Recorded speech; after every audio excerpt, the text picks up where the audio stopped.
Question number 1. If the SI for 6 years be equal to 30% of the principal, it will be equal to the principal after how many years? তাহলে simple interest after 6 years এটা বলবে 30% of the principal. তাহলে 30% of the principal হচ্ছে 6 ইয়ার্সে, তাহলে 90% হবে কত ইয়ার্সে? তাহলে 3 Times হচ্ছে 90%, তাহলে এটা 3 টাইমস হচ্ছে 18 ইয়ার্সে, 18 ইয়ার্সে 90% হচ্ছে। আর 6 ইয়ার্সে যদি 30 হয় তাহলে 2 ইয়ার্সে হবে আমার হচ্ছে 10 হবে। 90% যদি 18 ইয়ার্সে হয় তাহলে 10% হচ্ছে 2 ইয়ার্স, তাহলে 90 and 10 মানে হচ্ছে 100%, তাহলে 100% হবে হচ্ছে 18 + 2 হচ্ছে 20 ইয়ার্সে, তাহলে 20 ইয়ার্সে হবে আমার 100% অফ দ্য প্রিন্সিপাল। ইন্টারেস্টটা সিম্পল ইন্টারেস্টটা 100% অফ দ্য প্রিন্সিপাল হবে 20 ইয়ার্সে। এটা যদি আবার আমরা মুখে মুখে করলাম, এটা যদি একটু আমরা সিস্টেমেটিকভাবে করি তাহলে আমার এখানে হচ্ছে principal rate of interest PRT by 100, এটা হচ্ছে simple interest PRT, SI is equal to PRT by 100। SIটা কত বলা হচ্ছে? প্রিন্সিপালের 30%, তাহলে এখানে PP কেটে যাচ্ছে, 100 কেটে যাচ্ছে, 6 5 30, তার মানে রেটটা হয়ে যাচ্ছে আমার 5%। এইবারে বলেছে PRT বাই 100, এটা হবে এই SIটা বলা হচ্ছে, এখান থেকে আমরা রেটটা বার করেছি, এই SIটা হবে প্রিন্সিপালের সমান হবে, ইকুয়াল টু প্রিন্সিপাল, তার মানে SIটা প্রিন্সিপাল হয়ে যাচ্ছে, আমার কত বছরে বার করতে হবে। তাহলে PR মানে হচ্ছে আমার 5%, আমাকে টাইমটা বার করতে হবে, by 100 is equal to P, তাহলে PP কেটে যাচ্ছে, 5 100 কাটলে 20 হচ্ছে, তার মানে T is equal to 20 years. তাহলে এখানেও আমরা দেখতে পাচ্ছি টাইমটা হয়ে যাচ্ছে 20 years. Question number 2, the difference of two number is 20% of the larger number. If the smaller number is 20 then the larger number is. তো এখানে স্মলার নাম্বার আর লার্জার নাম্বারের ডিফারেন্সটা হচ্ছে 20%, বলতে বোঝাচ্ছে হচ্ছে লার্জার নাম্বারটা স্মলারের থেকে হচ্ছে 20% বেশি। তার মানে আমি উল্টোভাবে বলতে পারি স্মলার নাম্বারটা হচ্ছে লার্জার নাম্বারের 80%। লার্জার যদি 20% বেশি হয় তাহলে স্মলারটা হচ্ছে লার্জারের 80%। আচ্ছা, স্মলার নাম্বারটা হচ্ছে আমার বলে দিচ্ছে 20, আর স্মলার নাম্বারটা হচ্ছে লার্জারের 80%। লার্জারের 80% হচ্ছে স্মলার নাম্বার। তাহলে আমরা এখান থেকে আমরা সলভ করছি আমরা 425, তাহলে আমার লার্জারটা হয়ে যাচ্ছে আমার কত না 25। Clear? Question number 3, a man purchases a certain number of apples at 6 per rupee and the same number of apples at 7 per rupee. He mixes the apples and sells them at 6 per rupee. তাহলে what is his gain or loss percent? তাহলে first কোয়ান্টিটিটা হচ্ছে 6 পার রুপিতে আর second কোয়ান্টিটিটা 7 পার রুপিতে sell করছে। তাহলে আমি ধরলাম first quantity মানে দুটো quantity আছে 42 করে, কারণ দুটো হচ্ছে সেম অ্যামাউন্ট কোয়ান্টিটি বলা হয়েছে। তাহলে আমি ধরলাম 42টা হচ্ছে আমার ফার্স্ট কোয়ান্টিটি আর 42টা হচ্ছে সেকেন্ড কোয়ান্টিটি। তাহলে 42টা অ্যাপেল 6 পার রুপি যদি আমার হয় সেক্ষেত্রে আমার কস্ট প্রাইস হচ্ছে 42/6 মানে হচ্ছে 7 রুপিস হচ্ছে। আবার 7 রুপিসে হচ্ছে পরেরটা হচ্ছে, সেইটা হচ্ছে আমার কস্ট প্রাইসটা হচ্ছে সেকেন্ড কোয়ান্টিটিটাও 42টা হচ্ছে 7, তার মানে সেখানে হচ্ছে আমার 6 রুপিস হচ্ছে। তাহলে টোটাল কস্ট প্রাইস হচ্ছে 6 + 7 মানে হচ্ছে 13 রুপিস হচ্ছে টোটাল সিপি। আর সেল প্রাইসটা আমার কত হচ্ছে না, টোটাল হচ্ছে 42 দুটো বাস্কেটে আছে, একটাতে 42 আরেকটাতে 42, তার মানে হচ্ছে 84টা আমার আছে। তাহলে 84টা আমার বিক্রি করা আছে 6 পার রুপিতে বিক্রি করা হচ্ছে, তাহলে সেই ক্ষেত্রে আমার সেল প্রাইসটা হয়ে যাচ্ছে 14 রুপিস। এটা হচ্ছে সেল প্রাইস। তাহলে কস্ট প্রাইসটা হচ্ছে 13 আর সেল প্রাইসটা হচ্ছে 14, তার মানে আমার প্রফিটটা কত হচ্ছে, প্রফিটটা হয়ে যাচ্ছে আমার 1। তাহলে প্রফিট পার্সেন্টেজটা কত হচ্ছে 1/কস্ট প্রাইস ইন্টু 100।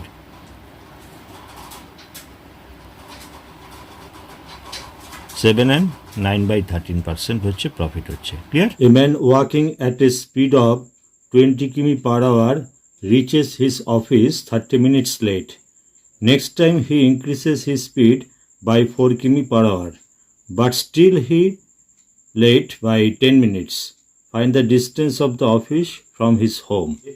প্রথমে 20 পরে 24 স্পিডে যাচ্ছে, মানে এদের আমি এলসিএম করতে পারি, সেটা হচ্ছে আমার 120। আমি যদি ধরি ডিস্টেন্সটা, আমি ডিস্টেন্সটাকে এখানে ডিস্টেন্স ইজ ইকুয়াল টু আমি 120 কিলোমিটার আমি ধরলাম।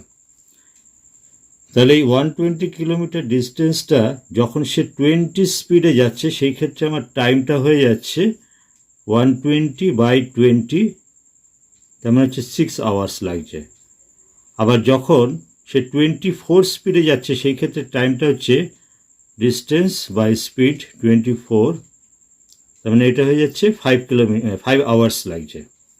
তার মানে এখানে দুটো টাইমের মধ্যে যখন 20 স্পিডে যাচ্ছে তখন 6 আওয়ার্স লাগছে 120 যেতে, আর যখন 24 স্পিডে যাচ্ছে 120 যেতে 5 আওয়ার্স লাগছে। তাহলে এই দুটো টাইমের ডিফারেন্স হচ্ছে 1 আওয়ার। তাহলে 1 আওয়ার টাইম যে ডিফারেন্সটা হচ্ছে, সেই টাইম ডিফারেন্স হচ্ছে 60 মিনিটস। তাহলে 60 মিনিটস টাইম ডিফারেন্স হচ্ছে যখন আমার ডিস্টেন্সটাকে আমি কত ধরেছি না, 120 ধরেছি। তাহলে 1 মিনিটে হচ্ছে সেটা হবে 120/60।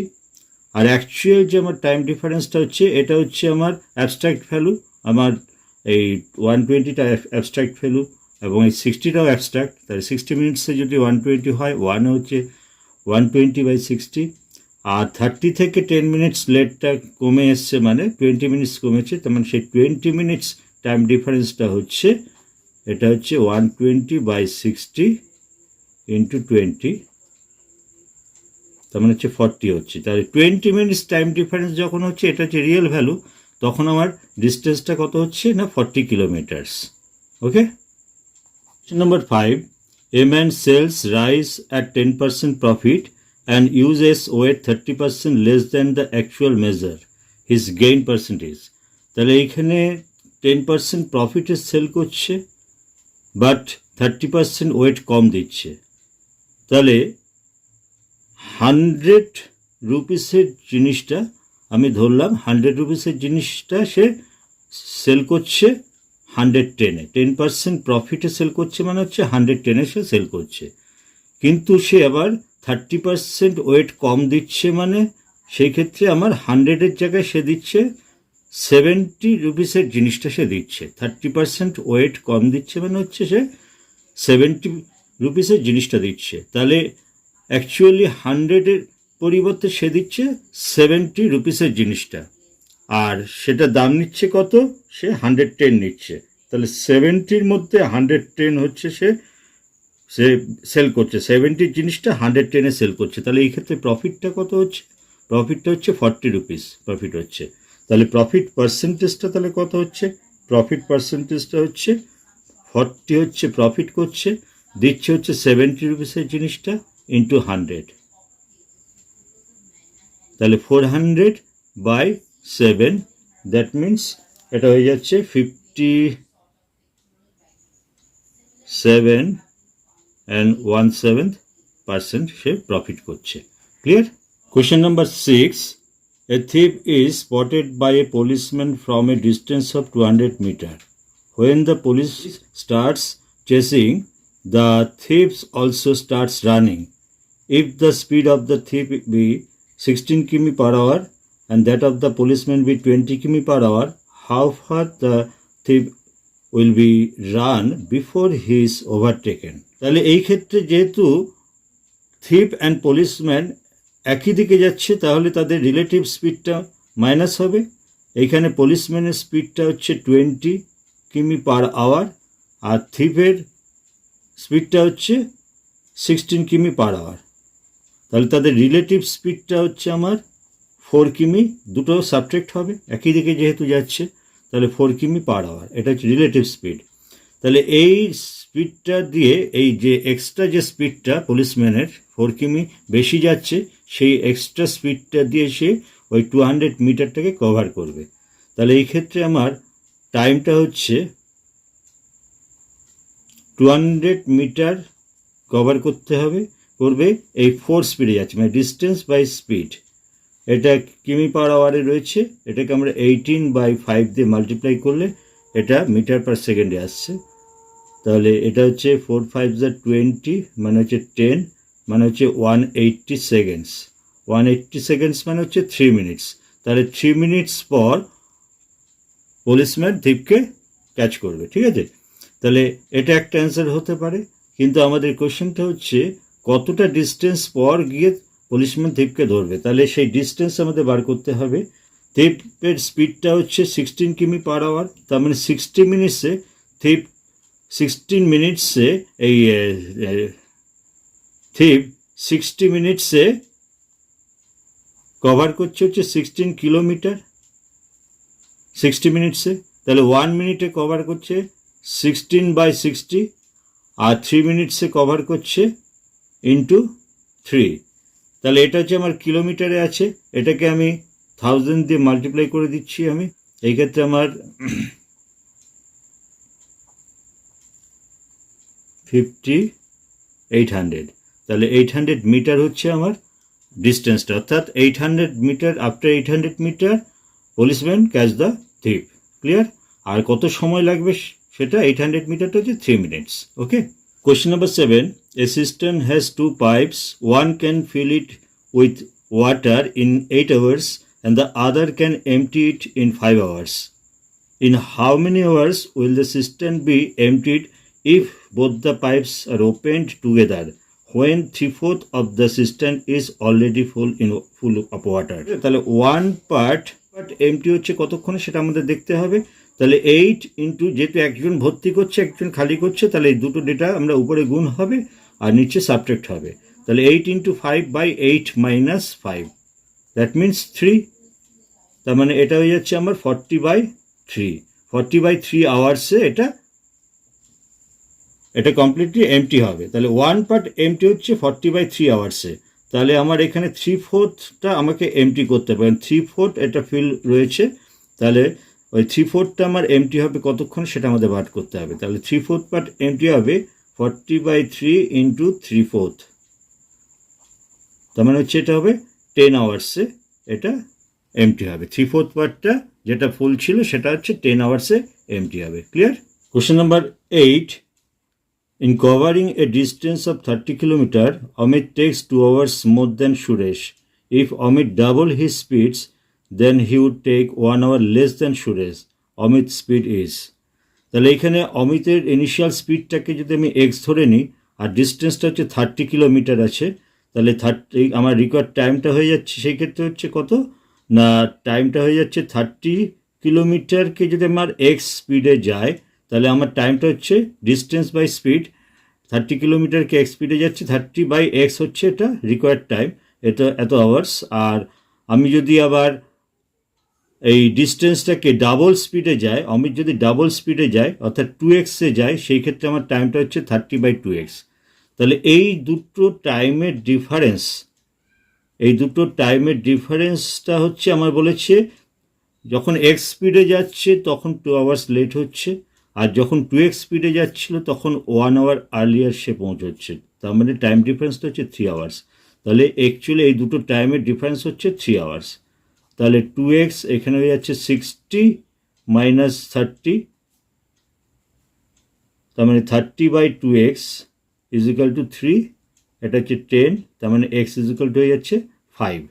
তাহলে এক্সটা কি আমি এক্সটা ধরেছিলাম হচ্ছে initial speed of the Amit. তাহলে অমিতের তাহলে স্পিডটা কত না 5 কিমি পার আওয়ার হচ্ছে অমিতের ইনিশিয়াল স্পিডটা, মানে এই স্পিডে সে গিয়েছিল। এটাকে আমরা এক্স না ধরে আমরা ডাইরেক্ট আমরা ডেটা ধরে করতে পারি। আমরা যদি সরাসরি আমরা 5 ধরি তাহলে 30 কিলোমিটার 5 স্পিডে গেলে টাইম নেবে কত হচ্ছে না 6 আওয়ার্স নেবে। আবার 30 কিলোমিটার 5 স্পিডে গেলে সে সময় নিচ্ছে 6 আওয়ার্স। আবার 30 কিলোমিটারকে যদি স্পিডটাকে ডাবল করে তারপরে 10 স্পিডে যায় তাহলে হয়ে যাবে 3 আওয়ার্স, অর্থাৎ দুটো টাইমের ডিফারেন্সটা হয়ে যাচ্ছে এখানে 3 আওয়ার্স হয়ে যাচ্ছে। Question number 9, A can do a piece of work in 40 days and B in 60 days. Both of them starts working together and 4 days before the completions A drop out. By how many days is the work extended beyond the normal schedule.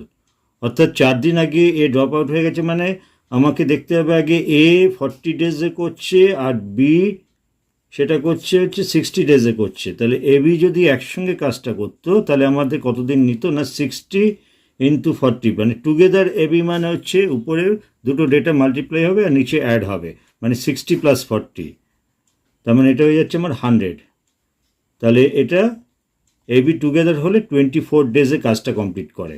A B together 24 ডেজে কাজটা complete করে, কিন্তু 4 days কাজটা কম হয়েছিল। মানে 4 ডেজের কাজ মানে হচ্ছে 4/24, মানে হচ্ছে 1/6 পার্ট কাজটা হচ্ছে রয়ে গেছে। সেই 1/6 পার্ট 4 ডে কম কাজ করা হয়েছে, মানে সেই ক্ষেত্রে টোটাল কাজটা যদি করতো তাহলে সেটা 24 ডেজে হতো। তাহলে 4 ডেজের পার্ট হচ্ছে কাজ হচ্ছে 4/24, মানে 1/6 পার্ট কাজটা সেটা কে করবে না বি করবে। তাহলে বি 1 পার্ট কাজটা করছে 60 ডেজে, তাহলে আর 1/6 পার্ট যেটা রিমেনিং পার্ট সেটা করবে কত দিনে না 60 ইন্টু 1/6 মানে হচ্ছে 10 ডেজ, মানে 10 ডেজ বি আরও এক্সট্রা কাজটা করবে। ওকে, question number 10, if the length of a rectangle increase by 24% and the breadth by 10%, then the percentage increase in area। তাহলে লেন্থটা যেটা ছিল সেটা লেন্থটা হচ্ছে 10% যদি বাড়ে, আবার ব্রেডটাও যদি 10% বাড়ে, তাহলে এরিয়াটা কত পার্সেন্ট বাড়বে, মানে আমাকে এই এরিয়াটা বার করতে বলেছে। তাহলে আমরা এখানে ডাইরেক্ট ফর্মুলাতে করব, ইনক্রিজ লেন্থও ইনক্রিজ হচ্ছে ব্রেথও ইনক্রিজ হচ্ছে, তাহলে increase plus increase into increase by 100। তাহলে যে ইনক্রিজ হচ্ছে লেন্থটা হচ্ছে 24% ইনক্রিজ করছে, ব্রেথটা 10% ইনক্রিজ হচ্ছে, প্লাস 24 ইন্টু 10/100, তার মানে এটা 34, আর এখানে হয়ে যাচ্ছে 2.4, তার মানে হচ্ছে 36.4% এরিয়াটা ইনক্রিজ করছে। অর্থাৎ ইনক্রিজিং এরিয়াটা কত হচ্ছে না, এটা হচ্ছে 36.4%। ক্লিয়ার?